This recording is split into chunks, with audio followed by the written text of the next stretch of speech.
죽기를 각오하고 덤비는 사람에게는 사람이 해보기가 어려워요. 요즘 자살 테러하는 사람들 보세요. 같이 죽는 거예요, 같이. 자살 테러라.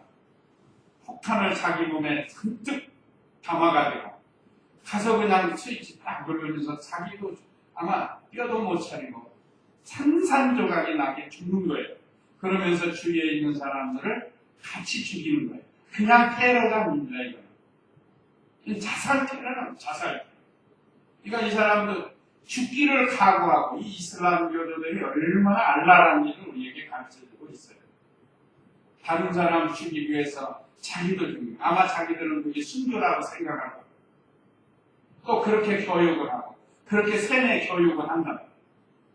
그러니까 자기들은 나라를 위해서 또는 신을 위해서 죽는, 알라 신을 위해서. 그런데 이게 얼마나 잘못된 거예요. 성경에 그렇게 하라고 했으니까 오늘날 우리에게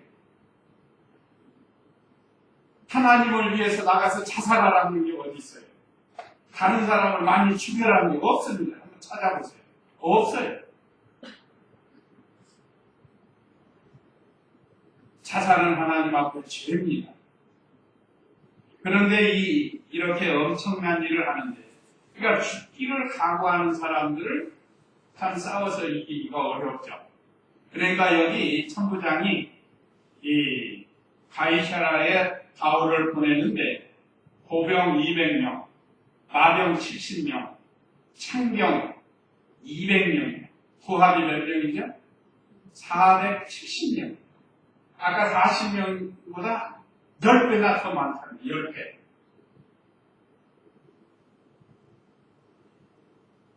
아무리 그래도 하나님이 지켜주지 않으면 안 되죠. 우리나라 말에 일당백이라고 했죠. 일당. 한 사람이 100명을 상대한다는 말 있잖아요. 그러니까 이거 만약에 그런 경우를 하면 그래도 게임이 안 돼요. 40명과 470명.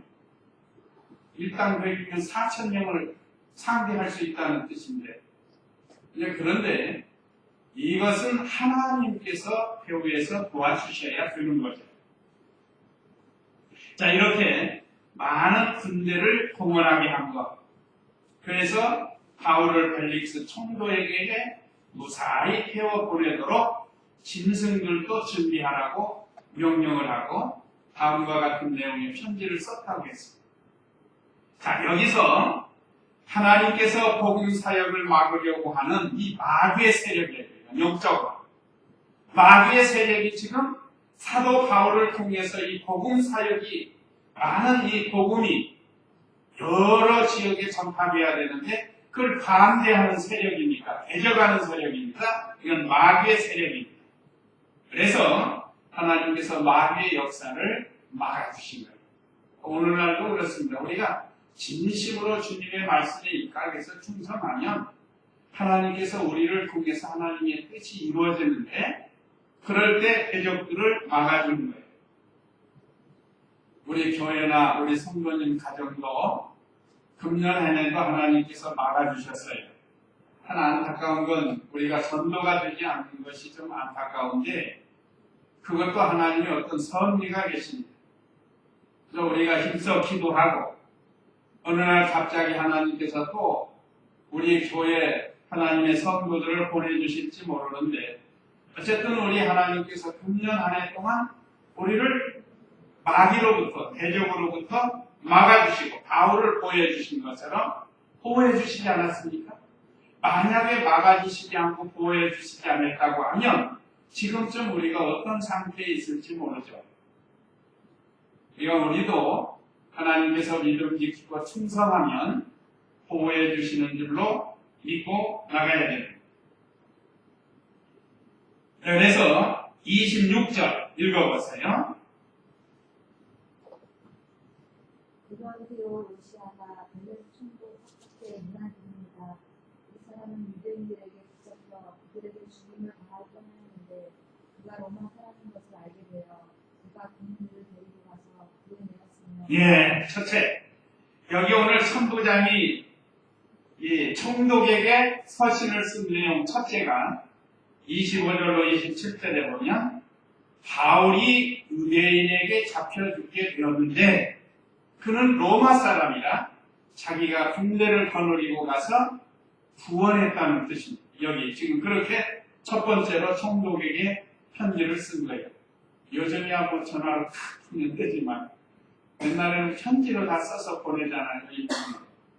우리나라에서는 타발마라는 게 있죠. 타발마. 말 잘 타고 빠른 말 타고 급한 소식을 왕에게 전해주는 그런 타발마가 있었죠. 옛날에.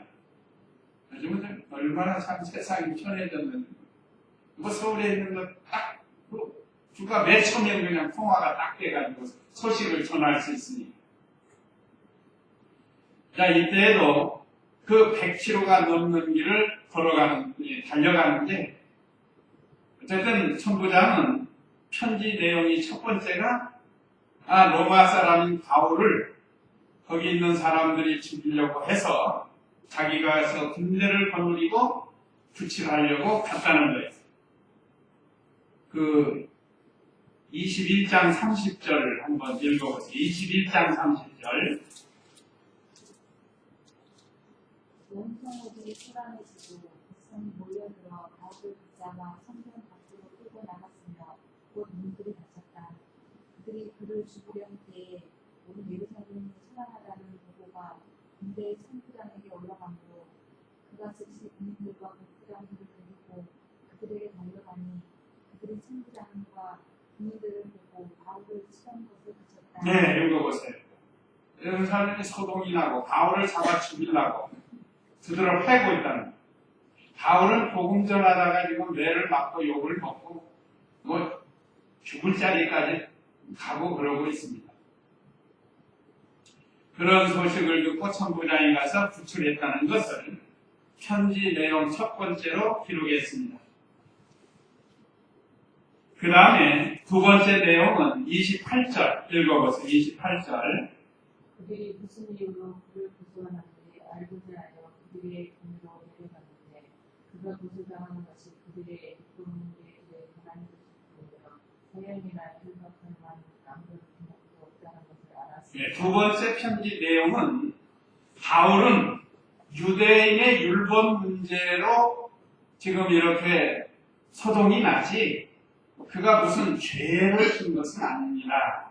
그리고 사실대로 보고를 지금 편지를 써서 보고하는 거예요. 그래서 죽일 만한 죄가 없다는 거예요. 사실 죽이는 것은 이 사형 선고하고 죽이는 일은 로마에서 파송된 총독이나 로마 총독이 사형권이 있다. 그래서 우리 예수님도 유대인들이 죽일 수가 없어요. 물론 몰래 암살하는 것은 있을 수 있지만 공개적으로 죽이지는 못합니다. 그러니까 바울도 거반 죽을 때까지 두들겨 패고 놓아보내려고 했어요. 만약에 죽으면 그 죄값을 받아야 되니까. 우리 예수님도 로마에서 파송된 총독 빌라도에게 사형 선고를 받은 거예요. 그러니까 결국은 빌라도에게 죽임을 당하신 거예요. 죽게 한 거는 유대인입니다. 그 사람이나 그 사람이나 똑같아요. 죽게 한 사람이나 죽인 사람이나 아무 죄도 없는 예수님. 자, 여기서도 바울을 신문해 보니까 죽일 만한 죄가 없고 유대인들이 소동하는 것은 자기들의 율법, 종교적인 문제라, 종교적인 문제. 그 사실대로 이렇게 썼습니다. 참 이 천부장이 좋은 사람이에요. 어떤 사람들은 자기 정치적인 목적으로 없는 죄도 있는 것처럼 해가지고 총독에게 쓸 수도 있지만 이건 천부장은 그렇게 하지 않았어요. 이것도 하나님의 은혜죠. 그 다음에 셋째는 30절 읽어보세요. 30절. 이 사람을 해치려는 음모가 있다고 누가 제게 알려주어서 제가 이 사람을 즉시 바깥에 보내며 공소인들에게도 그에 대하여 각하 앞에서 말하라고 지시하였습니다. 23장 16절 한번 읽어보세요. 23장 16절. 바울의 생질이 그들의 외국에 대해 듣고 와서 방행에 들어가 바울에게 전하였다. 바울이 백부장들의 중에 하나를 불러 말하기를 이 청년을 천부장에게 데려가라.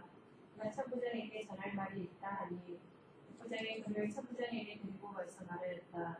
죄수 바울이 저를 불러 이 청년이 천부장께 할 말이 있다고 하면서 천부장께 데려가 달라고 부탁하였습니다.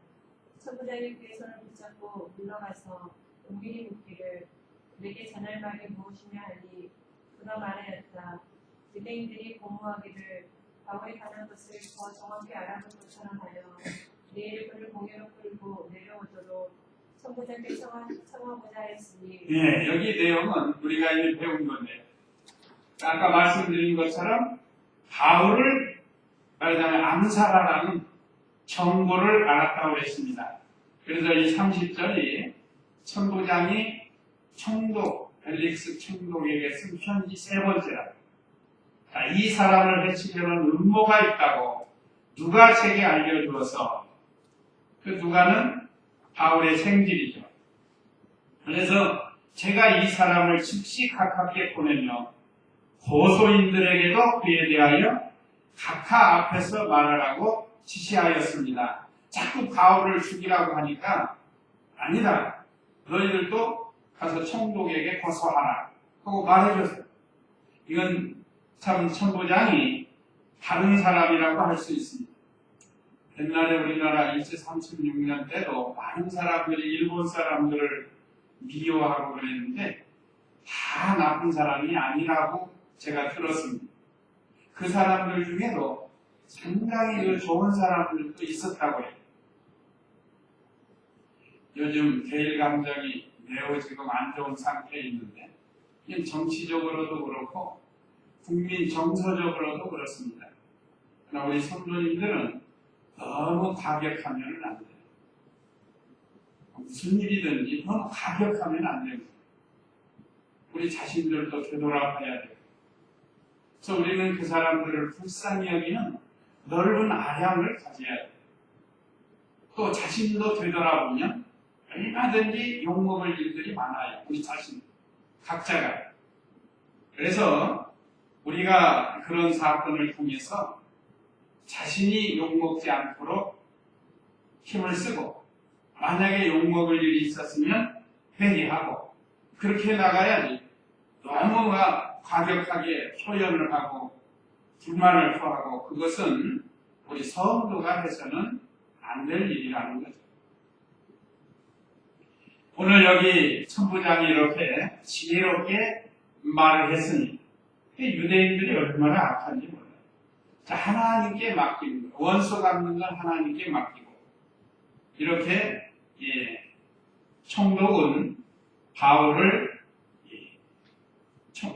천부장이 바울을 총독에게 보냈습니다. 그리고 편지 내용을 배웠습니다. 그 다음에 31절로 35절은 바울이 벨릭스 총독 앞에 서게 됩니다. 벨릭스 총독 앞에 서게 되었습니다. 31절 읽어보세요. 고령들을 그리고 모든 명령대로 저를 데리고 가며 안데아들에게 갔다. 이 이튿날 나병들에게 그와 함께 떠나도록 하고 이런 명령을 하라. 예.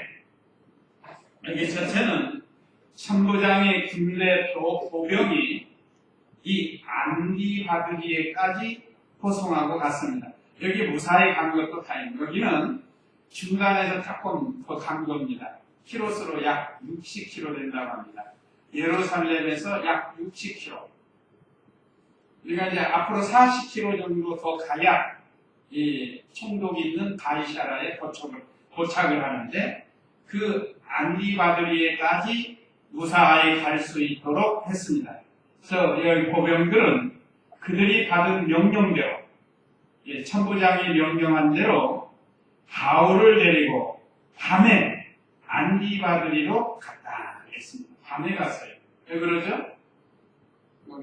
바울을 죽이기 전에는 먹지도 않고 마시지도 않겠다는 이 사람들이 있기 때문에 밤에 간대요. 밤에. 갑자기 모르게. 그래서 우리가 신앙생활 하다가 어떤 때는 비밀이 필요할 때가 있습니다. 꼭 우리 교회만이 알아야 하는 비밀이 있고 또 우리 성도들만이 가져야 하는 비밀이 또 있을 수 있어요. 그 비밀은 지켜나가요. 이게 드러나면 안 되니까요. 그래서 이 보병과 함께 470명이 안디바드리까지 갔다가 이튿날 마병들에게 그와 함께 떠나도록 하고 그들은 병영으로 돌아갔다. 창병이 200명이었죠. 그 다음에 보병이 200명이었죠. 마병이 70명이었습니다. 그러니까 여기 말씀을 보면 400명은 돌아가고 70명이 이제 나머지 40km 정도 청도 관절까지 빨리 데리고 가는 거예요. 그래서 이 천부장의 부하들이 그 자기를 시킨 사명을 맡긴 천부장의 사명을 잘 따라갔습니다. 참 이것도 잘한 거예요.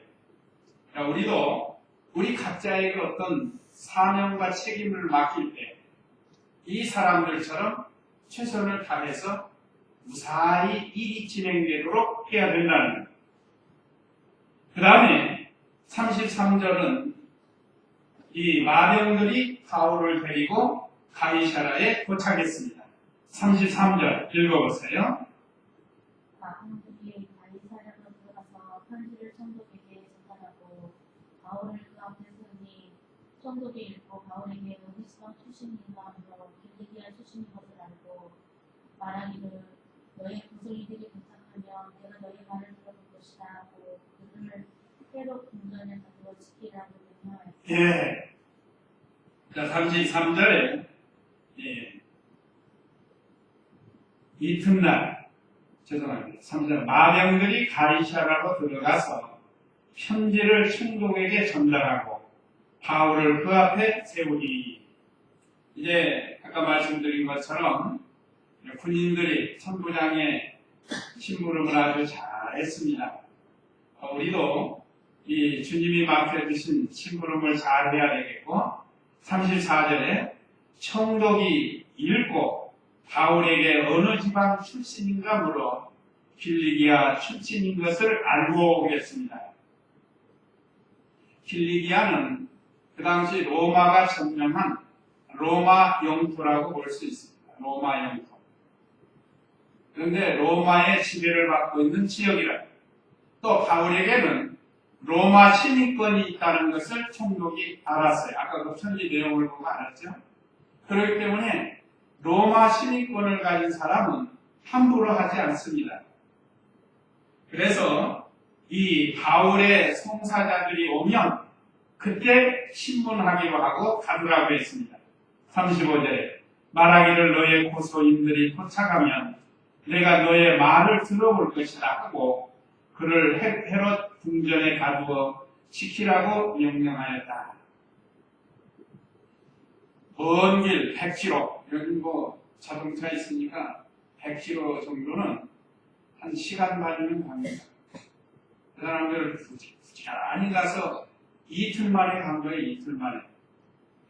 100km를 2km, 그렇게 갔잖아요. 아까 그 60km에서 하루 지내고 그 이튿날 가이사라에 갔으니까 이틀 만에 간 겁니다. 그 군병들, 보병들은 걸어가고 또 창병들도 창을 들고 걸어가는 거예요. 우리가 그 전쟁 영화 같은 거 보면 앞에 말 탄 사람들이 있고 또 뒤에 막 걸어가는 사람들이 있잖아요. 그 얼마나 힘들겠어요, 걸어가는 사람은. 그래도 훈련이 잘 돼가지고 그런 사람들이 목적지까지 이렇게 빨리 갈 수가 있었습니다. 그래서 마침내 가이사라 총독 벨릭스에게 도착을 하고 이제 바울을 고소했던 사람들, 송사했던 사람들이 오면 말하겠다는 거예요. 이것도 잘한 겁니다. 한편 말만 들으면 치우칠 수가 있어요. 예를 들어 아까 천부장이 편지를 보냈잖아요. 그러니까 총독이 자기 수하 사람이니까 믿을만 하단 말이에요. 그래?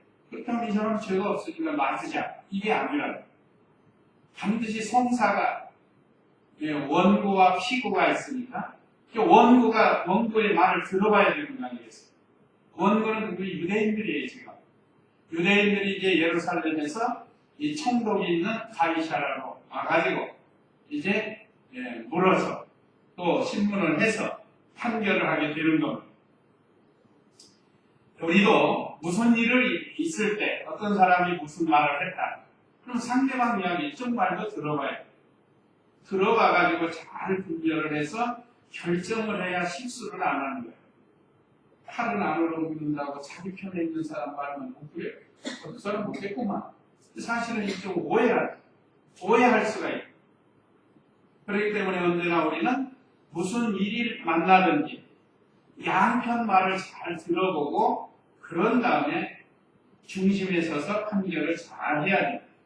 특별히 오늘 사도 바울은 언제나 신앙 중심의 생활이 자기 중심의 생활이에요. 그러니까 바울의 신앙은 자기 중심 생활이 아니에요.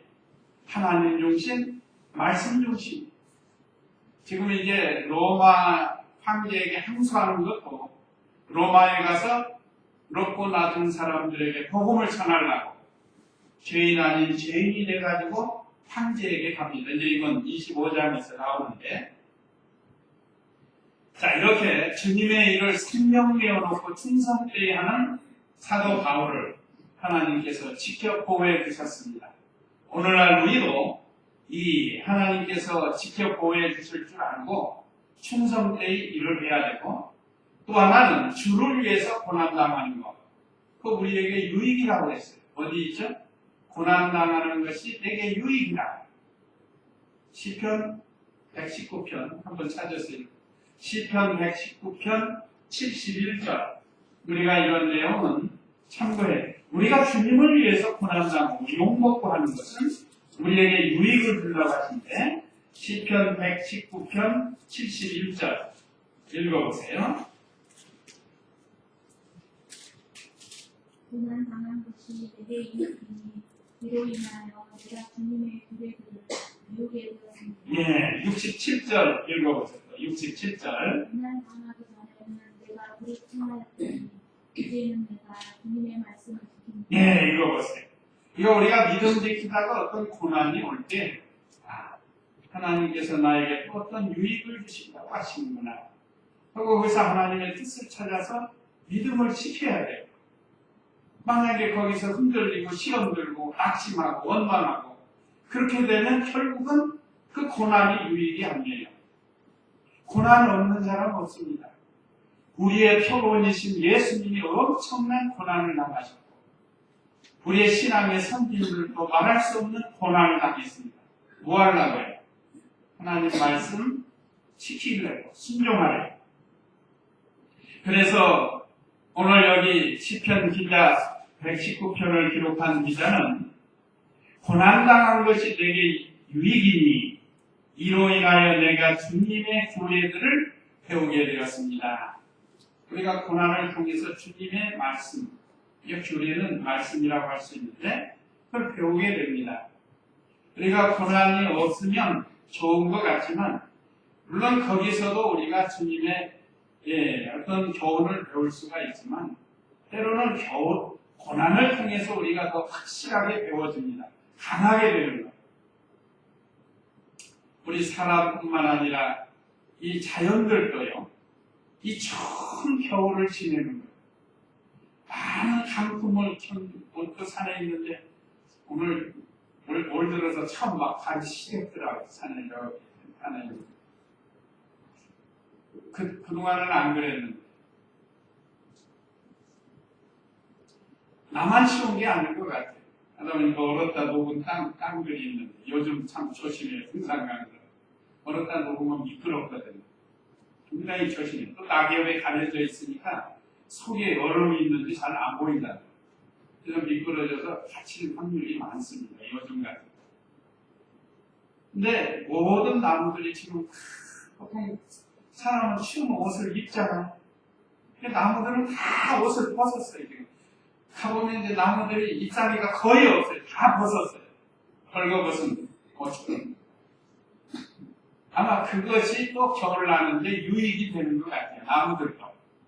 만약에 이파리가 있으면 같이 얼어버리니까 아마 더 덜 얼도록 했는데 이게 하나님의 섭리고 하나님의 지혜인데 어쨌든 모든 만물은 이렇게 고난 속에서 좀 더 단단하게 만들어진다는 거예요. 그게 유익이 된다는 거예요. 그래서 67절에 고난당하기 전에는 내가 그릇 행하였더니 이제는 내가 주님의 말씀을 지킵니다. 고난이 오기 전에는 내가 옳지 않은 것들 모르고 갔다. 그릇 잘못 행했다 이 말이죠. 근데 고난을 통해서 이것이 잘못이구나 하는 걸 깨달았다. 그래서 이제는 주님의 말씀을 지켜야겠다 하고 돌이키는 거니까 얼마나 유익이 됩니다. 이건 굉장히 신앙의 유익이 되는 거예요. 그래서 사도 바울이 주님의 말씀을 순종해서 고난당한 것처럼 오늘 우리도 믿음을 지키다 보면 여러 가지 우리에게 고난이 오는데 그럴 때 하나님 중심, 말씀 중심이 되어서 그 고난이 유익이 되도록 하라는 거예요. 시험 들지 말고.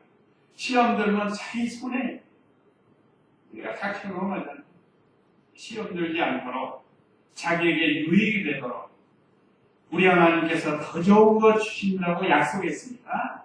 더 좋은 것 갖도록 모든 시험을 믿음으로 이기는 저와 우리 성도님들 다 되시기 바랍니다. 이제 이 말씀 기억하시고 우리 다 같이 잠시 기도하겠습니다.